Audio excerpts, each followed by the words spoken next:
Olá, pessoal! Hoje a gente vai falar sobre o processo de formação dos feudos. É o nosso primeiro podcast de 2021.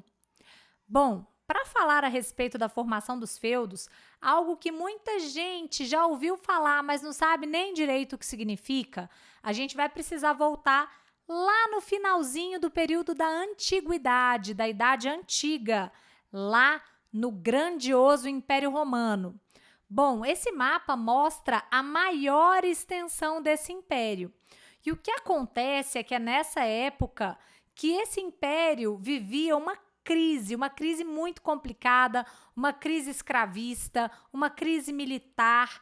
E, ao mesmo tempo, haviam povos do extremo norte da Europa, de uma região chamada Germânia, que estavam de olho no Império Romano e percebendo que essa crise poderia beneficiá-los de alguma maneira, né? Permitir que essas populações invadissem o território que pertencia aos romanos. Roma, como estava vivendo essa crise, resolveu então dividir as terras em Império Romano do Oriente, que é o que está marcado de verde nesse segundo mapa, e Império Romano do Ocidente, que é o que a gente vê de rosa. Vocês vão notar que o Império Romano do Oriente quase não será invadido pelas populações germânicas. Já o lado ocidental, que é esse lado cor-de-rosa, será invadido de maneira muito intensa. E isso vai, obviamente, fazer com que essa área, a crise se acentue ainda mais e ela comece, então, a se fragmentar, a se dividir.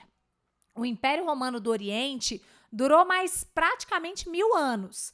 Em compensação, a Europa Ocidental se dividiu em vários reinos. Reinos esses que foram chamados de reinos bárbaros ou reinos germânicos. Era uma mistura, né, dos romanos com as populações do norte da Europa que agora estavam no comando, né, agora estavam no controle. A gente tem o reino dos visigodos, dos vândalos, dos burgúndios, os alamanos, os saxões, mas nesse momento a gente vai focar principalmente no reino franco. Esse reino foi de todos naquele momento mais forte e conseguiu, na Idade Média, expandir os seus domínios. Então, não é porque a gente está falando de Idade Média que a gente não tem um grandioso império naquele momento, não. Temos sim. Esse império vai ganhar o nome de Império Carolíngio, porque ele vai ser governado por um grande homem chamado Carlos Magno. No entanto, apesar de terem dominado várias áreas, como a gente percebe aí, essas áreas em amarelo, essas áreas em verde bem vivo, né? Os francos dominaram tudo isso. Com a morte de Carlos Magno, essa expansão ela chega ao fim. E pelo contrário, como havia muita instabilidade ainda na Europa, como essas populações ainda estavam o tempo todo em guerra, o que acontece é que tanto o Reino Franco quanto outras áreas vão começar a se dividir. Os donos de terra vão doar parte dessas terras em troca de apoio militar, em troca de uma aliança militar, de fidelidade militar. Então, quem tinha terra doava parte dessas terras, perdia poder, perdia território, mas ganhava em termos de segurança, né? Recebia aí fidelidade militar. E a gente já vê o início dessa divisão naquele mapa menor ali da divisão do Império Carolíngio. E a gente vai analisar agora aquela parte da França Ocidental. Se a gente analisar a França Ocidental e se observarmos nesse próximo mapa, a gente tem uma divisão dessa França Ocidental em várias partes menores, em virtude dessas doações de terra, e cada uma dessas partes menores, cada parte será chamada de feudo, né? Então, para quem não sabe direito o que é um feudo, o feudo é uma unidade de terra na Europa Ocidental durante a Idade Média. E é uma unidade de terra que tem uma organização rural. A organização não é urbana, não é uma cidade.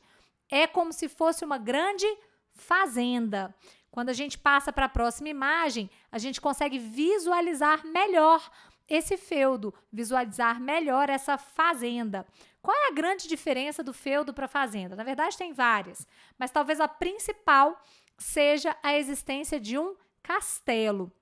O coração do feudo era um grande castelo, normalmente com uma grande muralha, e eram as pessoas que estavam dentro do castelo, chamadas de nobres, que vão proteger os feudos das invasões, ok? Depois, no próximo podcast, a gente vai entender melhor o funcionamento do feudo. Espero que vocês tenham gostado, tenham entendido como essas propriedades surgiram, como esses feudos surgiram e que agora tenham condições até mesmo de explicar para outras pessoas, né, como foi essa história. Um beijo imenso e até o próximo podcast.